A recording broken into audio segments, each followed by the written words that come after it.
जम्मू कश्मीर की सरकार ने एक एडवाइजरी इशू की है प्राइवेट नर्सिंग होम्स को, हॉस्पिटल्स को और प्राइवेट क्लिनिक्स को। प्राइवेट नर्सिंग होम्स को और क्लिनिक्स को इस एडवाइजरी के मुताबिक ये कहा गया है, और जो हैरान करने वाली एडवाइजरी है कि इसमें जम्मू कश्मीर की सरकार ने माना है कि बहुत सारे private nursing home, poly clinics, health institutions या तो रजिस्टर्ड ही नहीं है डिस्ट्रिक्ट रजिस्ट्रिंग अथॉरिटी के पास, या उनके पास फैसिलिटीज पूरी नहीं है, मैन पावर नहीं है, क्वालिटी नहीं है जो कानूनी तौर पे उनके पास होनी चाहिए। और इसलिए इन तमाम प्राइवेट नर्सिंग होम्स को, पॉलीक्लिनिक्स को, बाकी हेल्थ फैसिलिटीज को यह कहा गया है कि जो मिनिमम बेसिक स्टैंडर्ड है फैसिलिटीज का, वो कम से कम आपके यहां होना चाहिए। सर्विस जो आप प्रोवाइड कर रहे हैं, ह्यूमन रिसोर्स आपके पास होना चाहिए, रिकॉर्ड्स आपके पास होने चाहिए जिससे ये साबित हो कि आप जिस पॉली हेल्थ क्लिनिक को, प्राइवेट हेल्थ इंस्टीट्यूशन को चला रहे हैं, वहां पर वो तमाम फैसिलिटीज मौजूद हैं जिन फैसिलिटीज का आप दावा करते हैं। लेकिन गंभीर कितना है कि private hospitals, private polyclinics, private health institutions ये इल्लीगल थे, इल्लीगल हैं और जम्मू कश्मीर में चल रहे हैं। हैरान करने वाली बात यह है कि अगर ये इल्लीगली अभी तक चल रहे थे तो सरकार ने इनके खिलाफ कोई कार्रवाई क्यों नहीं की, और अगर कानूनी तौर पर इनको बिना रजिस्ट्रेशन के ऑपरेट करने की इजाजत है तो फिर अब इनको रजिस्ट्री के लिए कहने की क्या जरूरत है। अगर रजिस्ट्रेशन जरूरी है, अगर टेम्पररी प्रोविजनल रजिस्ट्रेशन जरूरी है, तो इन तमाम प्राइवेट हेल्थ इंस्टीट्यूशन रजिस्ट्रेशन अपनी क्यों नहीं करवाई, क्यों गंभीरता के साथ ये रजिस्ट्रेशन के प्रोसेस को नहीं लेते, ये सारे सवाल हैं।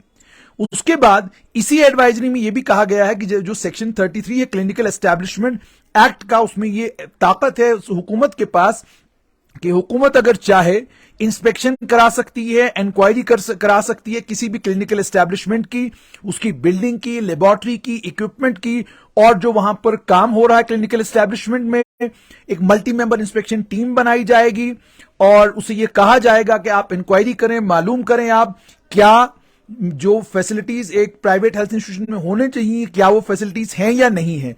और यह भी कहा गया है कि उसके बाद अथॉरिटी जो है वो क्लिनिकल एस्टैब्लिशमेंट को बताएगी कि उनके व्यूज क्या हैं, इंस्पेक्शन में क्या कुछ निकल कर आया है, इंक्वायरी में क्या कुछ निकल कर आया है, और उसके बाद क्लिनिकल एस्टैब्लिशमेंट से भी उसके तासुरात उस पर पूछे जाएंगे।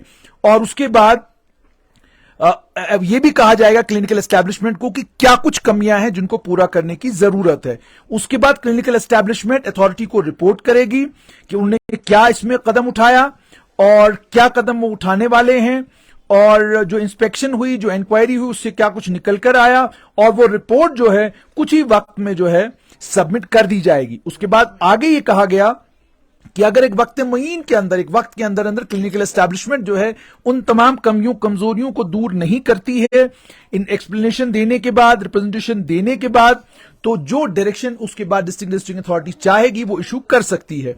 अब ये हिदायत इसलिए दी गई हैं क्योंकि जम्मू कश्मीर की हुकूमत के पास, खासकर स्वास्थ्य विभाग के काबिल और लायक आईएएस ऑफिसर भूपिंदर कुमार के पास लगातार ये शिकायत आ रही थी कि जनाब ये private health institutions, private clinics, private polyclinics ये चल तो रही हैं जम्मू कश्मीर के अलग अलग हिस्सों में, लेकिन इनकी रजिस्ट्रेशन का मसला है जी, ये तो रजिस्टर्ड ही नहीं हमारे पास, हमको तो पता ही नहीं कि हमारे इलाके में कौन सा हॉस्पिटल चल रहा है, उसमें बेसिक फैसिलिटीज हैं कि नहीं हैं, और क्या कुछ सुविधाएं वो दे रहे हैं, और अगर उनको लेकर शिकायतें आती हैं तो उनका निपटारा कैसे किया जाए उसके लिए भी कोई रास्ता नहीं है। तो हुकूमत ने आज ये एडवाइजरी इशू की है। अब इस एडवाइजरी के इशू होने के बाद देखना यह होगा कि आने वाले दिनों में हुकूमत इस मामले में क्या कुछ करती है। लेकिन पिछले दिनों दो प्राइवेट हेल्थ इंस्टीट्यूशंस को लेकर मामले बने। एक मामला बना अंकुर मैत्रिका को लेकर और दूसरा मामला बना सुविधा नर्सिंग होम को लेकर। सुविधा नर्सिंग होम के मामले में भी जेके चैनल के ऊपर एक वीडियो वायरल हुआ, और अंकुर मैत्रिका को लेकर एक युवक ने हमसे बात की और उन्होंने अपनी पत्नी के बारे में बताया कि अल्ट्रासाउंड को लेकर उनको क्या कुछ परेशानी हुई। उस वीडियो के फौरन स्ट्रेट लाइन पर आने के बाद अंकुर मैत्रिका की मैनेजमेंट ने अपना रिबटल दिया उसमें और अपनी तफसीलात बताई कि क्या कुछ हुआ था। उसके बाद डॉक्टर अजय वाखलू जो अंकुर मैत्रिका हॉस्पिटल के मालिक हैं, उन्होंने भी अपना पक्ष रखा, और सिर्फ इतना ही नहीं बल्कि जो डॉक्टर अजय वाखलू के जानने वाले हैं, उनके अभिभावक हैं, जो लोग डॉक्टर अजय वाखलू के पेशेंट रहे हैं, जो लोग डॉक्टर अजय वाखलू की क्लिनिक में गए हैं, उन लोगों ने नीचे कमेंट्स की झड़ी लगा दी और सब ने, किसी ने हमें पत्रकारिता सिखाई, किसी ने हमें पत्रकारिता के कानून बताए, किसी ने हमें बताया जर्नलिज्म कैसे करना चाहिए, किसी ने हमें बताया कि आप ब्लैकमेल कर रहे हैं, किसी ने हमें बताया कि ये, अच्छा एक और चीज बताई गई कि टीआरपी के लिए और रोटी के चंद टुकड़ों के लिए ये सोशल मीडिया के ऊपर पत्रकार ये ओछी हरकतें आजकल करने लगे हैं ताकि इनकी वीडियो वायरल हो और इनकी रोजी रोटी चलती रहे। उसके बाद कुछ और लोगों ने, मैं देख रहा था, सिर्फ इतना ही नहीं बल्कि अंकुर मैत्रिका में काम करने वाले स्टाफ ने कमेंट कर करके कहा कि भाई ये जो आदमी है झूठ बोल रहा है, ये डॉक्टर साहब के पास आया था, डॉक्टर साहब ने इन्हीं की भलाई के लिए इनको एक और कंफर्मेटरी अल्ट्रासाउंड करने के लिए कहा, ये कोई गलत नहीं है। एक मैडम ने नीचे लिखा, मैडम ने नीचे ये भी लिखा, उन्होंने कहा कि एक महिला थी, उन्होंने बड़े भावभीन तरीके से उन्होंने लिखा कि मेरे 5 अल्ट्रासाउंड हुए, डॉक्टर साहब बहुत बेहतरीन डॉक्टर हैं, बहुत काबिल डॉक्टर हैं। और उस वीडियो के नीचे सबसे ज्यादा कमेंट इस बात के थे कि डॉक्टर अजय वाखलू एक बेहतरीन, एक काबिल, एक लायक डॉक्टर हैं। ये हर एक ने लगभग नीचे कहा। कईयों ने कहा वो अवतार हैं, कईयों ने कहा कि वो भगवान के रूप में आए और उन्होंने हमें बचाया, कईयों ने कहा कि मेरा बच्चा अगर हुआ है तो इसीलिए हुआ है क्योंकि डॉक्टर अजय वाखलू जो हैं उनके यहां में ट्रीटमेंट के लिए गई। और भी बहुत सारे लोगों ने डॉक्टर अजय वाखलू की तारीफ में बहुत कुछ कहा। अंकुर मैत्रिका का जो स्टेटमेंट था वो ऑलरेडी आपने पढ़ चुके हैं स्ट्रेट लाइन के ऊपर। अगर नहीं भी पढ़ा है तो अंकुर मैत्रिका की जो को लेकर जो स्टोरी स्ट्रेट लाइन के ऊपर है, आप वहां जाकर उसको पढ़ भी सकते हैं। लेकिन हम इंतजार कर रहे थे कि आप कमेंट करना बंद करें, आप हमें पत्रकारिता सिखाना बंद करें ताकि हम अपना जवाब दे सकें। पहली बात तो आपको यह समझना होगा कि अल्ट्रासाउंड का जहां तक ताल्लुक, इसे यूएसजी कहा जाता है, यूएसजी को लेकर पहली और स्ट्रेट फॉरवर्ड बात, जिसे आप चाहे डॉक्टर अजय वाखलू के, जैसे मैंने आपको कहा कि 3 चीजें आपने खुद की। नंबर 1, डॉक्टर अजय वाखलू एक काबिल, लायक, बेहतरीन गायनेकोलॉजिस्ट हैं। ये मैंने नहीं कहा, आप लोगों ने सोशल मीडिया में जो कमेंट किए हैं वहां पर आपने खुद कहा है कि डॉक्टर अजय वाखलू एक बेहतरीन, काबिल और लायक गायनेकोलॉजिस्ट हैं। नंबर 2, डॉक्टर अजय वाखलू ने कई पेशेंटों की जिंदगी को बदला है, यह भी आप लोगों ने खुद कहा है। और तीसरा, आपने यह भी कहा है कि डॉक्टर अजय वाखलू एक नहीं 3-4 अल्ट्रासाउंड जरूर करवाते हैं, यह भी आपने खुद कहा है। तो यानी 3 चीजें आपने खुद हमारी स्टोरी के नीचे मानी हैं। अब आगे बढ़ते हैं। डॉक्टर अजय वाखलू अंकुर मैत्रिका में गायनेकोलॉजिस्ट ही नहीं है, सिर्फ डॉक्टर अजय वाखलू अंकुर मैत्रिका के मालिक हैं। डॉक्टर अजय वाखलू अंकुर मैत्रिका के मालिक हैं। और जब आप कहीं पर भी कोई अस्पताल खोलते हैं और आप उसके मालिक हैं, तो मालिक अपने अस्पताल में जिन लोगों को नौकरी देता है वो शहर के, उस जगह के सबसे काबिल लोग होते हैं। और उसकी पहली प्रायोरिटी और प्राथमिकता यह रहती है कि जितनी भी टेस्टिंग फैसिलिटीज या बाकी फैसिलिटीज हैं वो सबसे बेहतरीन उसके अपने हॉस्पिटल में हो। अब ये कैसे, इसके लिए भी आप एक सवाल सुनिए, उसका जवाब मेरी वीडियो के नीचे जरूर दीजिएगा। सवाल यह है, डॉक्टर नरेश त्रिहन मेदांता के मालिक भी हैं और एक एस इंटरवेंशनल कार्डियोलॉजिस्ट भी हैं, बेहतरीन इंटरवेंशनल कार्डियोलॉजिस्ट हैं डॉक्टर नरेश त्रिहन।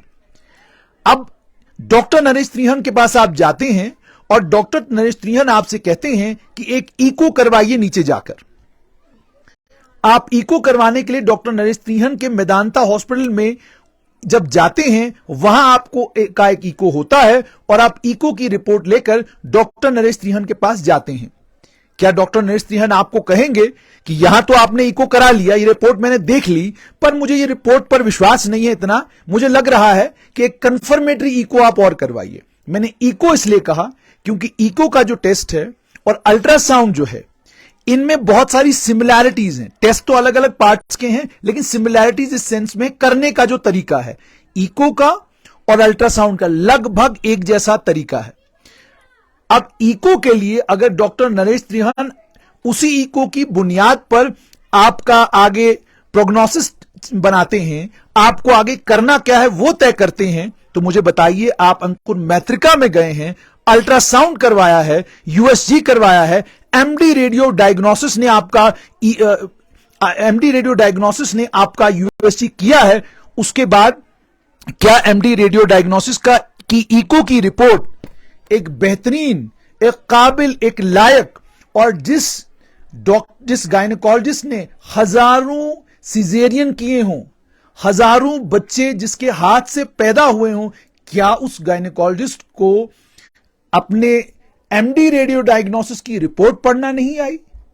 और उसके बाद सिर्फ इतना ही नहीं, मेरी जानकारी के मुताबिक, मैं किसी डॉक्टर का नाम नहीं ले रहा, 4-5 डॉक्टर शहर में ऐसे हैं, एक टेस्ट जो है वो टेस्ट ये डॉक्टर खुद करते हैं। आप तो गायनेकोलॉजिस्ट हैं, आप वो टेस्ट कैसे कर, आप तो गायनेकोलॉजिस्ट हैं, तो अगर आप अल्ट्रासाउंड नहीं कर सकते तो आप वो टेस्ट कैसे करते हैं? नंबर 2, एक उससे अल्ट्रासाउंड कर, उसके बाद उस आदमी को आप कहते हैं 2000 और खर्चो और फलाने जगह एक और अल्ट्रासाउंड करा लो। 3500 रुपए में एक कंफर्मेशन लेने के लिए आप 2 अल्ट्रासाउंड करवा रहे हैं। आपका अल्ट्रासाउंड आप गलत है, क्या आपकी जिम्मेदारी ये नहीं बनती रुपए वापस दे देते? एक आम आदमी अल्ट्रासाउंड पर खर्चे, ये आम जनता, बढ़िया 3500 रुपए खर्चा, आपने 5 करवाई, 16,000 रुपया खर्चिए। आपको अपनी लैब पर भरोसा नहीं है, अपने एमडी रेडियो नहीं है, और आप कहते हैं कहीं और जाकर कंफर्मेटरी टेस्ट करवाइए। और आम लोगों की भी बाहर है कि कंफर्मेटरी टेस्ट कराने की जरूरत क्या है। डायग्नोसिस और दूसरा एमडी रेडियो डायग्नोसिस, क्या पढ़ के आए हैं ये? दोनों ने रेडियोलॉजी पढ़ी है। रेडियोलॉजी पढ़ने में और दूसरे की रेडियोलॉजी पढ़ने में फर्क क्या है? जिन इस्तेमाल कर रहे हैं उन मशीनों का इस्तेमाल करने के बाद भी अगर इनकी रीडिंग, तो फिर जहां से इन्होंने रेडियो डायग्नोसिस किया है उस इंस्टीट्यूट के ऊपर कार्रवाई बनती है कि आपने कैसे स्टूडेंट पढ़ाए हैं, कि जब ये रेडियो, इन्हें पता ही नहीं चला। एक्टोपिक प्रेगनेंसी को लेकर कुछ डॉक्टर साहब से बात की और मैंने उनसे पूछा अगर आपने क्या कहना है। उन्होंने कहा जी श्योरिटी के साथ कुछ भी नहीं कहा जा सकता। उन्होंने कहा कि जो रिपोर्ट एक डॉक्टर ने अगर उस रिपोर्ट को कॉन्ट्राडिक्ट किया, ये पॉसिबल है, तो फिर जैसे मैंने आपको कहा कि जो रिपोर्ट दी उसको दूसरा, तो आपका इंस्टीट्यूट जिसके आप मालिक हैं, वहां पर आप केवल और केवल एक गायनेकोलॉजिस्ट नहीं है, हो सकता है गलती हो गई हो, तो दूसरा तीसरा इंस्टीट्यूट अल्ट्रासाउंड अपने करवाइए। आप अपने इंस्टीट्यूट में वही एमडी रेडियोग्नोसिस, गलती हुई हो आप वापस भेज दें, करके देख लो। मुझे ऐसा लग रहा है, मेरा सीधा और सटीक सवाल यह है कि एक इंस्टीट्यूशन के मालिक हैं आप, वहां पर नहीं है, नाम लेकर बताना कि इस क्लिनिक, यह कहां तक जायज है? सरकार यह कह रही है कि एक नाम लिखिए मेडिसिन का, आप मेडिसिन किसी कंपनी के का जो ब्रांड नेम है वो नहीं लिख सकते, यानी एक नेम चलेगा, ठीक है, मेडिसिन का जेनरिक, कोई कंपनी प्रमोट ना हो, लेकिन अल्ट्रासाउंड के लिए आप बताएंगे कि कहां जाना है अल्ट्रासाउंड, क्लिनिक कौन सी है, कार्ड हाथ में पकड़ाएंगे, ये किस हद तक जायज है? क्या आप कमर्शियल काम नहीं कर रहे? क्या आप डॉक्टरों को प्रमोट नहीं कर रहे? आप क्यों प्रमोट करेंगे? आप क्यों नहीं आजादी देते एक आदमी जगह जाकर आप अल्ट्रासाउंड करवाइए? और अगर आपके यहां गलत अल्ट्रासाउंड हुआ है तो क्या आपको नहीं लगता कि आपको पैसे वापस करने चाहिए उस पेशेंट के? बार आपने ऐसे गलत अल्ट्रासाउंड किए हैं, और क्यों हो रहे हैं आपके यहां ये गलत, क्यों हो रहे हैं? मेरा सीधा सवाल, रेडियोलॉजी किससे पढ़ी है इन डॉक्टर्स ने? सीधा सवाल। और एक रेडियोलॉजिस्ट और में कोई बड़ा फर्क नहीं।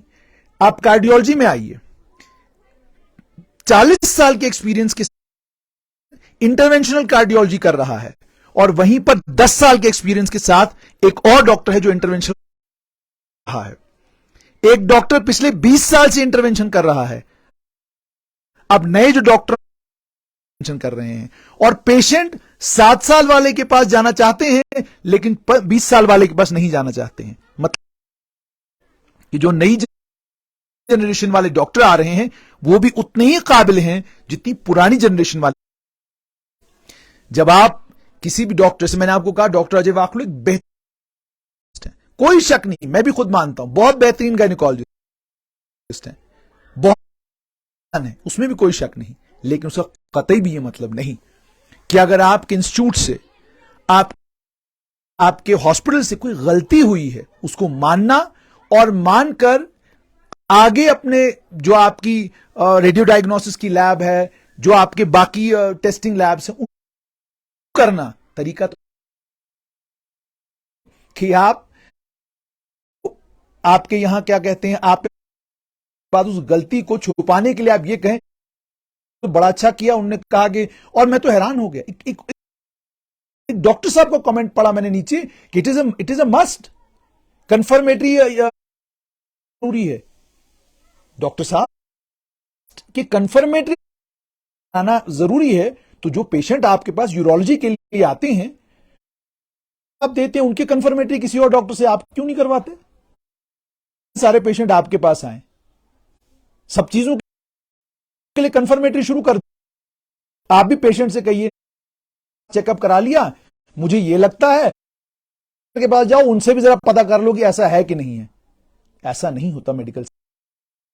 पेशेंट ने भी यही कहा, इंस्टीट्यूट ने गलत रिपोर्ट दी है और आप उस दूसरी क्लिनिक में जाएं। Why would wear one should go for the second ultrasound? You should not be you should not be the person.